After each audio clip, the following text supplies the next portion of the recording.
A'udzubillahiminasyaitonirrajim. Bismillahirrahmanirrahim. Assalamualaikum warahmatullahi wabarakatuh. Hai, saya Nurul Syazwani binti Rosmawi. Ini adalah name card saya, Nurul Syazwani, perancang harta pusaka Islam. Ini adalah nombor telefon saya, 0112555169. Ini adalah khidmat yang disediakan oleh As-Salihin Trustee Berhad. Okey. Jika tuan-tuan ingin menghubungi saya, boleh hubungi di nombor ini. Saya akan letak di description juga. Okey. Hari ini saya nak jawab persoalan di YouTube. YouTube ada bertanya mengenai kalau dua orang anak lelaki, kenapa masing-masing akan dapat 2/5? Masing-masing akan dapat 2/5. Nampak tak? Okey. Anak lelaki. Kalau anak perempuan, seorang anak perempuan, kenapa dia akan dapat 1/5? Jadi total adalah 5/5 ataupun sama dengan 1 lah. Okey. Kenapa anak lelaki 2/5, anak perempuan 1/5? Okey. Hari ini saya nak buat penerangan mengenai kenapa anak lelaki itu 2/5 kalau dia 2 orang dan anak perempuan 1/5 kalau dia seorang. Kalau campur 2 orang ni, campur 3 orang ni, maafkan saya, ada 2 anak lelaki dengan ada seorang anak perempuan. Okey. Kita rujuk dalam surah An-Nisa. An-Nisa ayat ke 11. Anak lelaki akan dapat 2 bahagian. Anak perempuan akan dapat 1 bahagian. Okey, ni 2 ni 1 maksudnya bahagian masing-masing. Okey, sekarang ni dia tak ada ahli waris yang lain tau. Dia tak ada ibu, arwah ini tidak meninggalkan ibu, dia tidak meninggalkan bapa, dia tidak meninggalkan pasangan. Sebab kita tahu kalau kalau untuk waris fardu kita ada berapa orang? 5 orang. Okey, waris fardu ada berapa? Waris fardu ni macam mana pula? Waris yang tidak akan terhalang oleh sesiapa pun. Kalau dia ada, dia akan terima bahagian. Pertama, ibu, bapa, pasangan tu sama ada suami ataupun isteri.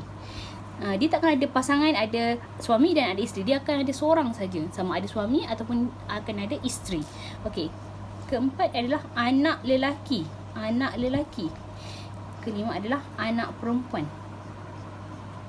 Okey, kelima orang ini akan mendapat bahagian masing-masing tanpa dihalangi oleh sesiapa pun. Kalau ada anak lelaki, ibu dengan bapa mesti dapat juga ke? Ya, ibu dan bapa akan dapat juga. Kita tengok dalam surah An-Nisa ayat yang ke-11, di mana ibu akan dapat 1/6, bapa akan dapat 1/6 sekiranya arwah ini mempunyai anak. Kalau ada anak perempuan saja, bapa akan dapat 1/6 campur dengan asobah. Kalau ibu pula, kalau tak ada anak, ibu akan dapat 1/6 dan 1/6 dan satu lagi syarat juga, tiada saudara. Saudara ni maksudnya adik-beradik lain tak ada. Adik-beradik lain ada seorang saja. Maksudnya apabila arwah itu meninggal dunia, dia ada seorang saudara dan dia ada suami, maka ibu boleh dapat 1/3. Tetapi sekiranya ibu ini, bahagian ibu ni dia mempunyai banyak syarat sekiranya ada adik-beradik yang ramai, ibu akan dapat 1/6. Kalau lebih daripada 2 orang, 2, 3, 4, 5, 6, maka ibu akan dapat 1/6. Yang ni insya-Allah kita boleh tengok dalam kes-kes yang seterusnya. Sekiranya ada persoalan, boleh tanya saya insya-Allah. Okey, sekarang ni kita nak tengok yang soalan yang ke atas ini. Kita nak terangkan soalan yang di atas ini. Bagaimana dapat 2/5? Bagaimana dapat 1/5 ini? Okey. First of all, kita buat macam ni. Ini cara saya lah. Saya tak tahu cara orang lain ya. Mungkin cara orang lain berbeza. Saya akan buat macam ni dulu. Ini cara saya. Jangan tulis waris di sini. Dan saya tulis berapa orang. Tak nampak ke? Minta maaf ya. Okey. Saya akan tulis dulu. Anak lelaki pertama. Anak lelaki pertama. Anak lelaki kedua. Anak perempuan. Seorang je kan? Okey. Jadi saya garis dulu. Anak lelaki ni bahagian ni berapa? Oh, 2. Jadi saya terus tulis kat sini 2.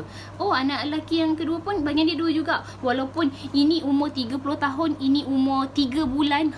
Walaupun umurnya berbeza 30 tahun, maka yang ni pun dapat 2 bahagian, ini pun 2 bahagian.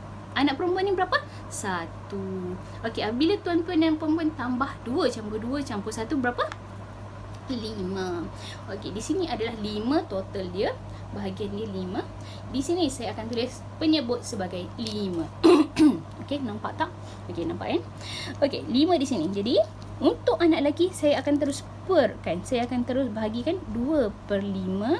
Untuk anak lelaki pertama, 2/5 untuk anak lelaki kedua, dan 1/5 untuk anak lelaki anak perempuan pertama. Anak perempuan dia seorang saja.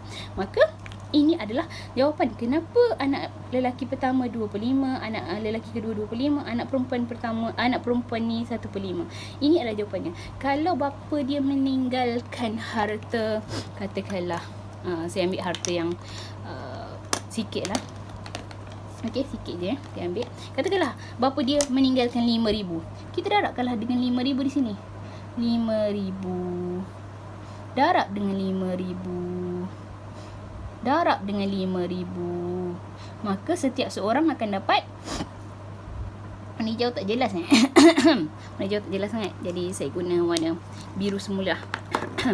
Okey, 2/5 darab dengan 5,000 jadi 2,000 untuk anak lelaki pertama, 2,000 untuk anak lelaki kedua, 1,000 untuk anak perempuan. Jadi inilah jawapan kenapakah 2/5, 2/5, 1/5. Okey, saya bagi satu contoh lagi.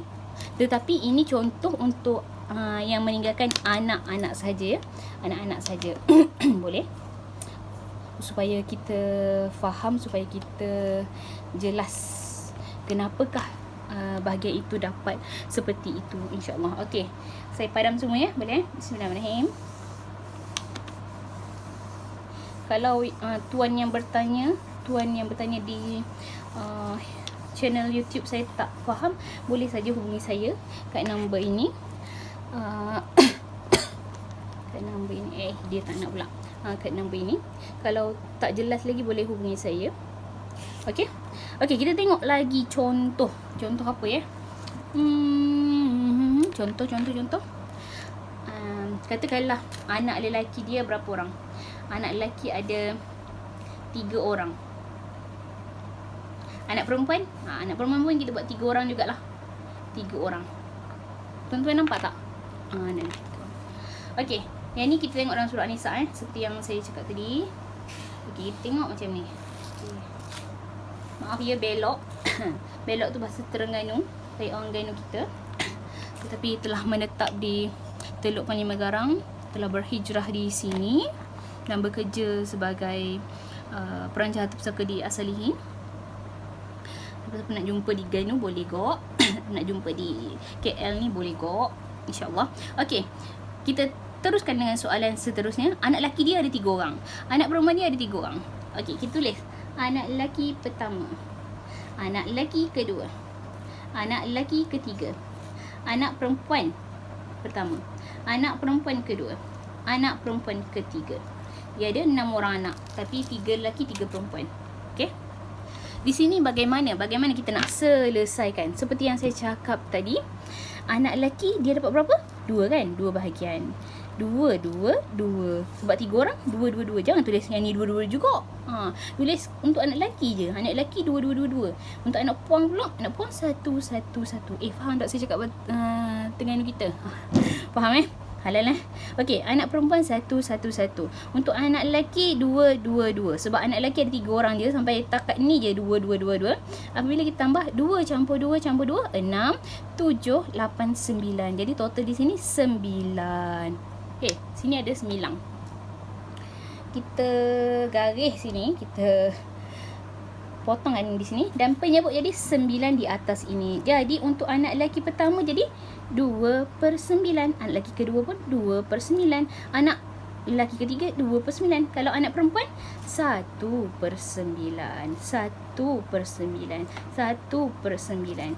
Katakanlah ayah dia tinggalkan 9,000. Kita daratlah dengan 9,000. 9,000 di sini. Darat 9,000. Darat 9,000. Darat 9,000. Gegar apa? Darat 9,000. Darat 9,000. Jadi huduh tesang. Jadi kalau untuk anak lelaki pertama akan dapat berapa? 2,000. Anak lelaki kedua pun dapat 2,000. Anak lelaki ketiga 2,000. Anak perempuan 1,000. Anak perempuan kedua 1,000. Anak perempuan ketiga 1,000. Jadi ini adalah jalan penyelesaian untuk kes kalau ada 3 anak lelaki dan 3 orang anak perempuan. Okey? Semoga video ini memberi penjelasan kepada sesiapa yang bertanya, tuan yang bertanya dan sesiapa sahaja yang memerlukan. Okey, boleh hubungi saya. Ini adalah khidmat kami. Silalah datang ke office kami dan perlu buat appointment dulu supaya tidak bertindih dengan appointment-appointment yang lain. Ini adalah khidmat yang disediakan oleh kami. Okey, untuk hari ini setakat ini dahulu. Semoga ia bermanfaat dan memberi faedah kepada semua. Assalamualaikum warahmatullahi wabarakatuh.